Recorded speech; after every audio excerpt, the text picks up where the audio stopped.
Shalom, salam sehat selalu. Ayo adik-adik, kita persiapkan hati dan pikiran kita untuk mendengarkan firman Tuhan. Kita berdoa. Damai sejahtera Allah yang melampaui segala akal, itulah yang memelihara hati serta pikiranmu di dalam Kristus Yesus Tuhan kita. Amin. Mari kita buka Alkitab kita dari kitab 2 Raja-Raja 2 ayat 6 sampai 14. 2 Raja-Raja 2 ayat 6 sampai 14. Sudah dapat? Ayo, gak usah buru-buru, tapi pasti. Ya, 2 Raja-Raja 2 ayat 6 sampai 14. Oke? Sudah dapat kan? Yuk, kita ikuti dalam hati. Inang Pendeta akan membacakannya. Berkatalah Elia kepadanya, "Baiklah tinggal di sini, sebab Tuhan menyuruh aku ke sungai Yordan." Jawabnya, "Demi Tuhan yang hidup dan demi hidupmu sendiri, sesungguhnya aku tidak akan meninggalkan engkau." Lalu berjalanlah keduanya. 50 orang dari rombongan nabi itu ikut berjalan, tetapi mereka berdiri memandang dari jauh ketika keduanya berdiri di tepi sungai Yordan. Lalu Elia mengambil jubahnya, digulungnya, dipukulkannya ke atas air itu. Maka terbagilah air itu ke sebelah sini dan ke sebelah sana, sehingga menyeberanglah keduanya dengan berjalan di tanah yang kering. Dan sesudah mereka sampai di seberang, berkatalah Elia kepada Elisa, "Mintalah apa yang hendak kulakukan kepadamu sebelum aku terangkat daripadamu." Jawab Elisa, "Biarlah kiranya aku mendapat 2 bagian dari rohmu." Berkatalah Elia, "Yang kau minta itu adalah sukar. Tetapi jika engkau dapat melihat aku terangkat daripadamu, akan terjadilah kepadamu seperti yang demikian. Dan jika tidak, tidak akan terjadi." Sedang mereka berjalan terus sambil berkata-kata, tiba-tiba datanglah kereta berapi dengan kuda berapi memisahkan keduanya. Lalu naiklah Elia ke sorga dalam angin badai. Ketika Elisa melihat itu, maka berteriaklah ia, "Bapakku, Bapakku!" karena Israel dan orang-orangnya yang berkuda. Kemudian tidak dilihatnya lagi. Lalu direnggutnya pakaiannya dan dikoyakkannya menjadi 2 koyakan. Sesudah itu, dipungutnya jubah Elia yang telah terjatuh. Lalu ia berjalan hendak pulang dan berdiri di tepi sungai Yordan. Ia mengambil jubah Elia yang telah terjatuh itu, dipukulkannya ke atas air itu sambil berseru, "Di manakah Tuhan Allah Elia?" Ia memukul air itu, lalu terbagi ke sebelah sini dan ke sebelah sana, maka menyeberanglah Elisa. Demikian pembacaan firman Tuhan. Nah, adik-adik, kenapa kita hari Kamis ini ada ibadah? Ayo, kenapa? Tahun-tahun lalu juga sudah kita rayakan. Iya, 40 hari setelah kebangkitan Yesus dari kematian, Yesus naik ke sorga. Dan mengingat itu, kita mensyukurinya dalam ibadah peringatan perayaan Tuhan Yesus naik ke sorga. Adik-adik, mengapa Tuhan Yesus naik ke sorga? Ya, untuk menyediakan tempat bagi orang yang percaya kepadanya. Dan karena tugas Tuhan Yesus sudah selesai di bumi ini, selanjutnya tugas itu menjadi kesempatan kepada para murid untuk melanjutkannya. Dan tugas itu juga diberikan kepada setiap orang yang percaya kepadanya, yaitu anak anak Tuhan. Untuk lebih jelasnya, nih, Nang Pendeta ada video loh. Yuk, ikuti ya. Sebab selama 40 hari ia berulang-ulang menampakkan diri dan berbicara kepada mereka tentang kerajaan Allah. Dan ke-11 murid itu berangkat ke Galilea, ke bukit yang telah ditunjukkan Yesus kepada mereka. Yesus mendekati mereka dan berkata, "Kepadaku telah diberikan segala kuasa di sorga dan di bumi. Karena itu pergilah, jadikanlah semua bangsa muridku, dan baptislah mereka dalam nama Bapa dan Anak dan Roh Kudus. Dan ajarlah mereka melakukan segala sesuatu yang telah kuperintahkan kepadamu. Dan ketahuilah, aku menyertai kamu senantiasa sampai kepada akhir zaman." Sesudah ia mengatakan demikian, terangkatlah ia disaksikan oleh mereka, dan awan menutupnya dari pandangan mereka.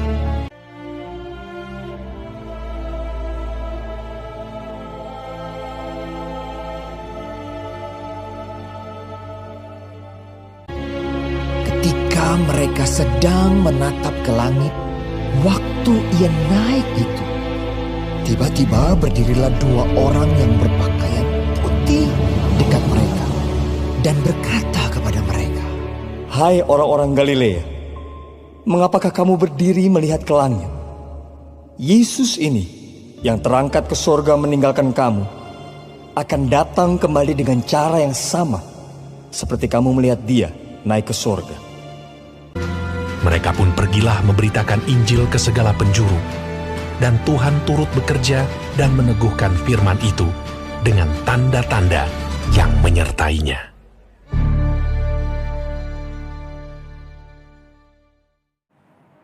Adik-adik, kita lanjut ini. Ternyata dalam perjanjian lama, peristiwa kenaikan ke sorga sudah ada.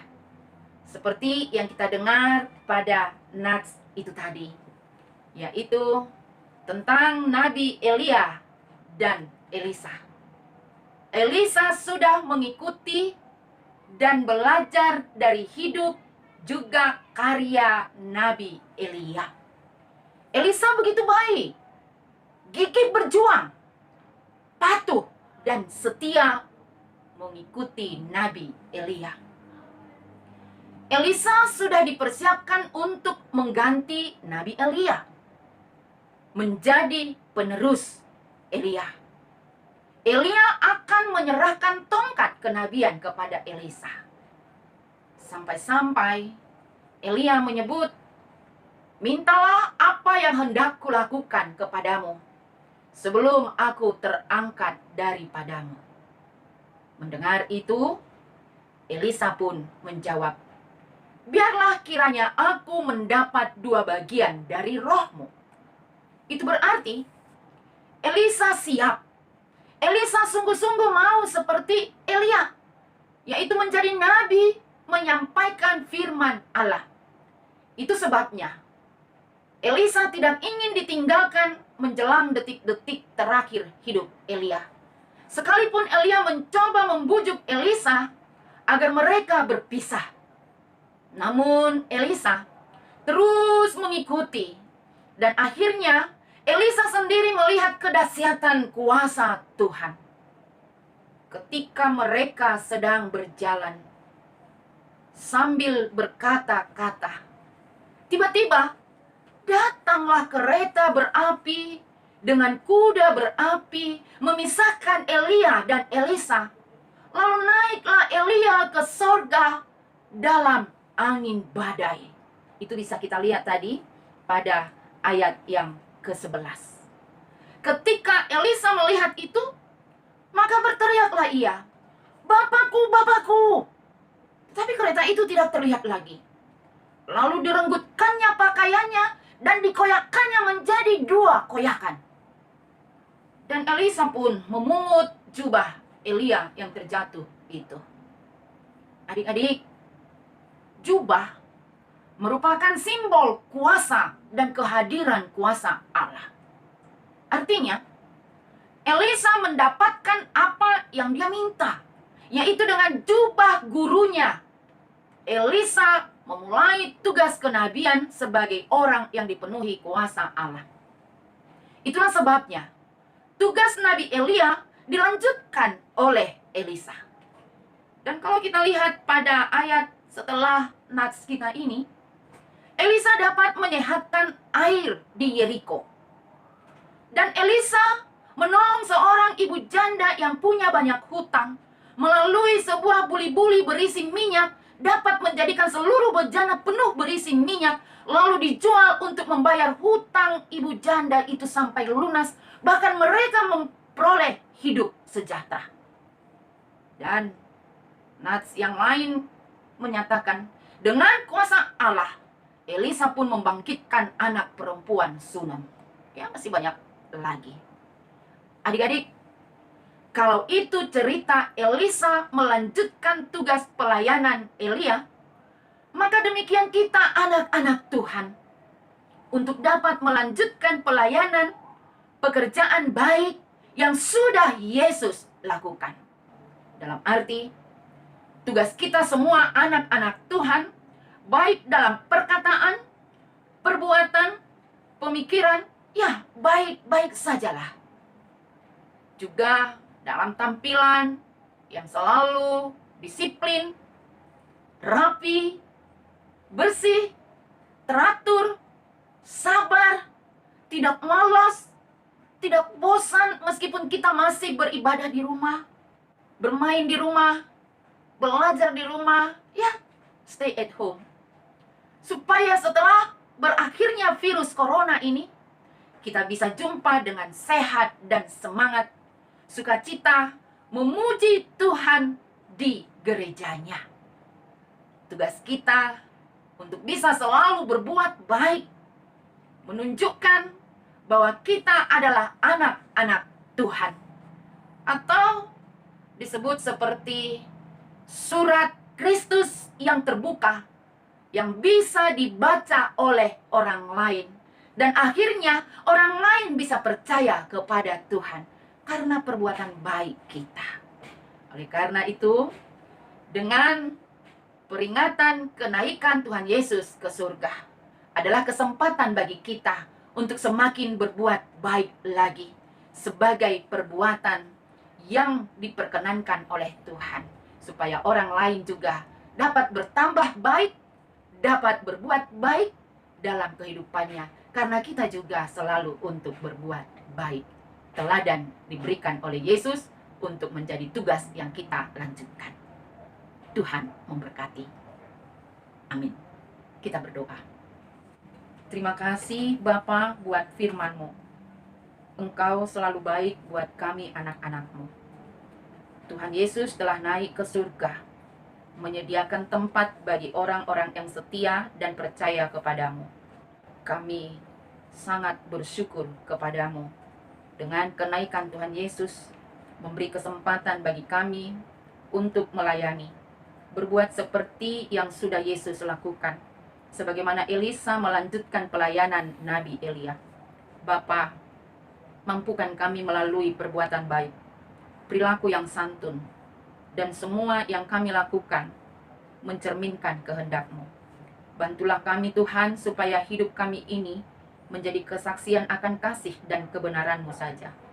Tuhan, kami masih berdoa buat situasi pandemi virus corona ini.